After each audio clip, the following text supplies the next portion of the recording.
lots of reasons. Yeah, actually. I was thinking about it. Yeah, I mean, I think it, for a lot of reasons. I mean, the big initial reason is to help people get to know each other, because every year, certainly, and probably a little every semester, you bring this group of people together, some of whom know each other, but many who don't, and you expect them to live together. And so, you have to provide some ways for them to get to know each other. So I think off the start, that's one of the things that programming does. But there's so much more beyond that. I think that's always one of the overwhelming things. But then you look at, why people have different programming models. And we've had a lot over the years. We've done things all surrounding wellness, and we've done, the Core 4 that we had a couple years ago, and now we've got something that's, kind of Core 4 but expanded a little. So it's getting people to be familiar with things on the campus, through the WCSU Success one, which is, what's here that's going to be able to help you be a better student and get connected to the university. And then I can't remember all the names of them now. The one where you take somebody to Supportive Plus? The Supportive Plus. Yep. Because that also connects you to things. It's a nice way. One of the things I've said to people is, if people on your floor are involved in different things. A lot of us have, athletes on our floor, so taking people to their games. It's fun because it gets you out and doing something, but it also says to them, we're interested in what you do. If it's going to one of the plays or to one of the music things, sometimes you're taking people to things they would never have thought of doing on their own, and they find, oh my gosh, there's really good stuff happening here and I like it, or I would never have thought of doing this, but it was kind of neat. In addition to, being something that might be supporting people on the floor. Community service is the same kind of thing. It's its own reward because you're doing something that benefits someone or something else. And we've had all kinds of things.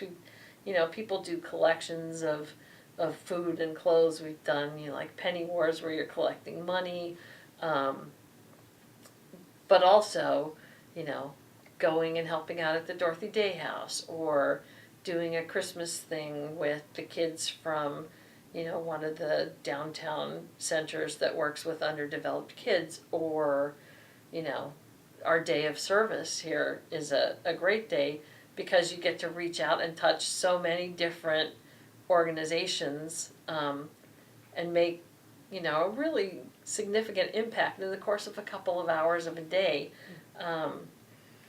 What else do we have? We have the iMatter, which is, people struggle with that a lot when they're trying to figure out what to do.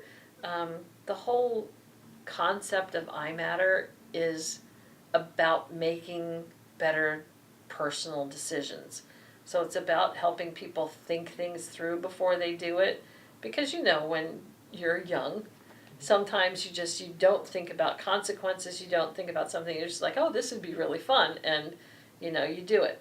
Perfect example for me, when I'd gone back to school for my sophomore year, the day before classes started, my friends and I decided to drive to Pittsburgh to watch a baseball game. Pittsburgh was 6 hours from where I went to school. But one of my friends had a car, so we got in the car and we drove to Pittsburgh, watched a great baseball game with the Pittsburgh Pirates, and I think it was the Montreal Expos. Willie Stargell hit 2 home runs. One as we were pulling in the parking lot because we were a little late getting there, and then one later in the game. It was a fantastic game.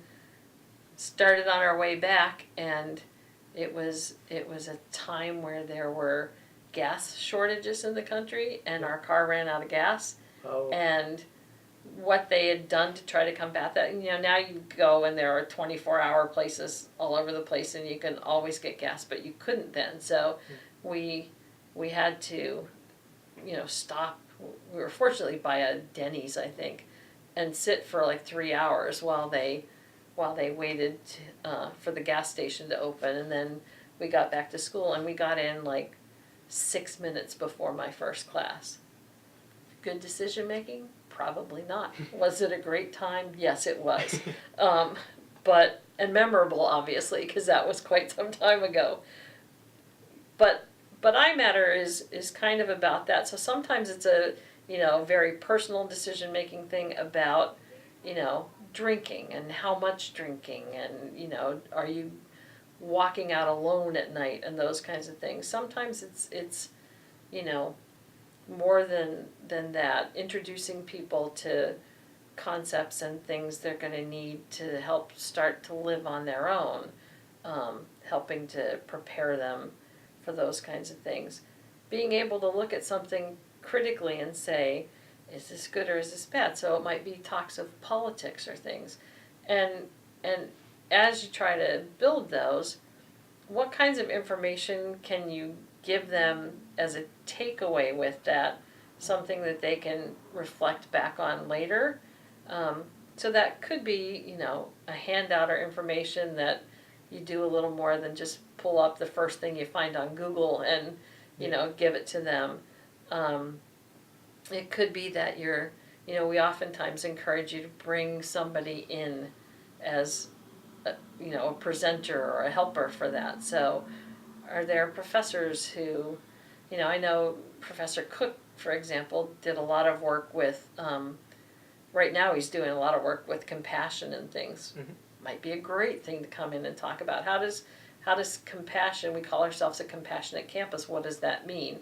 How does compassion work in our own lives? And, if I'm an accountant, does compassion have any place in what I do for a living? Maybe doesn't think so on the surface, but I'll bet there are ways that it pulls in. So being able to have those kinds of discussions. We've had some folks over the years who have taken current event things, which I know is another one of the topics mm-hmm. that we have, but sometimes you can combine those things for iMatter. So if there's a significant event and the Black Lives Matter folks want to organize something, maybe a discussion about that. If it's not happening right here, what's happening? Why are these sides so polarized, and what can they do? Well, you might not necessarily be the best person to facilitate that, but there might be a professor you have that would be really great at doing that. Mm-hmm. And so could you ask that professor to come in? Or is there somebody in the community that that you worked with at one of the police agencies, for example, who's dealt with some of those issues within their town or their department, and bring them in. We had a great panel discussion last fall with area police officers. Yep. You could have done that WCSU Supportive Plus thing as part of that, or you could have made that into an iMatter if people had wanted to. So sometimes people get stuck in thinking about, oh, this might, I don't know what to do, or this might be extra work, and sometimes you can just pull it from that. But it's really about helping people think about where they're going, what they want to do, making good decisions along the way, and helping them, if they've made bad decisions, figure out how to stop doing that. And that was a direct result of one of our former hall directors came up with the iMatter idea, and we had I think like 26 or 27 transports in the course of one semester, alcohol transports, and we were just concerned about people making really poor personal decisions. Mm-hmm. So it kind of came out of that for people to stop thinking just I'm going along with the crowd and I'm going to do what everyone's doing, but how is this going to impact me? And that's where it came from.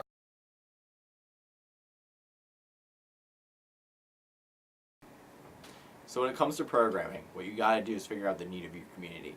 You have all these programming requirements that you must accomplish by the end of each semester, and you can refer to those back on the Blackboard trainings that Maribeth leaves up all year round. Now those programming requirements, you look at them and you say, well, this is one of the needs of my community. Oh, hey, it fits this program requirement. You know what? I'm going to put on this kind of program. And that is how you successfully program, planning the idea. But there's a little more detail than just, I have an idea, it fits this model, cool, thing, done. Now there's a little more detail to it. So what you got to do next? Yeah, I know, right? There's so much detail. I didn't know that. When I first made my program, I was like, whoa. There's more than just looking at, I have this idea, and I'm going to go get money, and then boom, bang, done, I have a program. No, it's a lot more than that, guys. So what you got to do is you have to go to whole council. And at whole council, you say, you raise your hand during the finance section, say, I would like to allocate X amount of dollars for my program. It could be $1. It could be $100. I really don't suggest $500 because that's just, a little too much in my opinion. But whatever makes you happy, and whatever you ask for, maybe they give it to you. Who knows? Maybe they'll ship it down. I don't judge hall council. Hall council does hall council. So when it comes to planning for a program, your best suggestion is to go out and look for prices of what you need. So if you're having mugs at your program because you are doing tie-dye mugs, you might want to go out and say, all right, well, Christmas Tree Shop's selling them for $3, but Michael's is selling them for $2. I can probably I'm going to maybe guesstimating 30 people on my program, I'm going to ask for $60 for mugs because guess what? We don't put tax on our cards because you get a P card and you put tax on that P card. You know what? That's going to happen. So what I highly suggest you do is you plan in advance of what you want for your program. Sometimes gift cards are great. If you're doing a sort of program that has Jeopardy questions or a Jeopardy game or even games, I highly suggest giving out gift cards or even a lottery system. Gift cards. Residents love gift cards. I love gift cards too, but so do residents. And I'm a resident technically, but I'm also an RA. Hey, blows your mind, right? So, when you're done getting money for your program, you go out, you buy the supplies, and the day of the program, you start setting up and doing things. But prior to the program, at least 1 week in advance, and I highly suggest at least 1 week in advance, you start putting up flyers for your program. And flyers are important because it's one way of advertising for your program. Now, there's other ways to market your program. You could go around and use your Instagram account, your personal account. The hall might have its own. Email your residents. Put little tiny tags on their doors, make a giant picture and put it at the front desk, make some weird collage thing, or even one thing that an RA did in my building that I'm a coworker with, she made a taco out of paper, and she put the taco at the desk, and her program was called Let's Taco About Sex, and she played a song called Sex by the Cheat Codes, and it was like, let's talk about sex, baby, and it was cool. We walked around the hall, I walked with her, and we started dorm storming, which is another technique you could use to get residents, is dorm storming. And it really got a lot of people to come to the program, and a lot of people were interested in coming. So that was few things that I suggest are successful. So sometimes programs you have outside speakers come. Those you want to email in advance, and very far in advance, because you might not have them show up because of their own issues that come up, or you schedule a conflict, and there's a little bit of an issue you need to reschedule. So best suggestion is if you want someone to come to the program, for example, you want academic advising to come, or you want the Arthur Murray Dance Studio to come, or maybe you want a police officer from Danbury to show up to give a talk. Highly recommend scheduling them out a month in advance so that they at least have an idea of what's going on. When you reach out to them, you say, hi, my name is so-and-so, I'm an RA, and I want to bring you for a program, this is why. You follow up with them, make sure they're coming to the program, make sure you're scheduled. After the program, it happens, what I suggest doing is sending them a thank you letter saying, hey, thank you for showing up to my program. I greatly appreciate that you took the time and effort out of your day to come to my program that might be at 8 o'clock at night when their work schedule is probably 8 to 4. So that is really them going out of the way for you, and you want to appreciate them for that. Another thing when it comes to programming is the action itself. So when you're having your program, you want to be organized. You want to show that you are well trained in what you're advertising. So, for example, if you're doing a lecture on Halloween, you at least know what Halloween is about. You have some background knowledge. You can educate the students about it. If you're doing something about Veterans Day, you want to know the holiday. You want to educate them on the holiday, and that's very important. Lastly, there's one thing that you got to do when it comes to programming that everyone else has to do, and it's all the same for everyone. It's inputting everything into Unimatrix. So when you're working desk usually, or when there's a second computer free at desk, you want to log into Unimatrix. You want to go into priority points. You want to add in priority points for your program. So every 15th of the month, your programs are due. You're going to input your programs for the next month in on the 15th of the month prior. Put in the 2 programs you're doing. Then you come back after your program occurs and you input your attendees. You put in the priority points and you put in how you rate your program. And I highly recommend that when you give an evaluation, you talk about how it went, you talk about what you would want to improve on, and you use some very refined keywords, such as the program went well. I advertised this and this happened. You want to talk about next time I can improve upon blank. I can improve upon advertising. I can improve upon the quality of my program. Also, prior to filling out everything that is the evaluation, you want to fill out the information to the program. So when you're submitting your program, you want to give a brief description. You want to talk about why it's affecting your community and how you're going to reach out to the community with this program and how you're going to market the program. You're also going to put in the cost and the estimated cost. And usually they get approved by your RD. If they're not approved, the RD will bump back to you and say, hey, you might want to refine your program, or hey, this program might not be a good idea. Have you considered doing this instead? Collaborative programs are also successful. I would recommend speaking to other staff members of your building and other buildings to put on a group program and see if that works. Also, you have to do group programs in this program model that we have now. There's the community service in the Great Danbury, and you put on a group program with half of your staff, and it's a great collaborative effort, and it's a great way to show that you have interpersonal skills. So, just remember, when it comes to programming, you gotta ask for money, you gotta put everything into your matrix, you gotta put up flyers at least 1 week in advance, gotta be professional, and if you have someone coming to your program that's an outside member of your hall, and it's a member of the community, you wanna book them at least in a month in advance and send them a thank you. So hey, get to programming. And don't forget, it's part of the job. The best part of the job.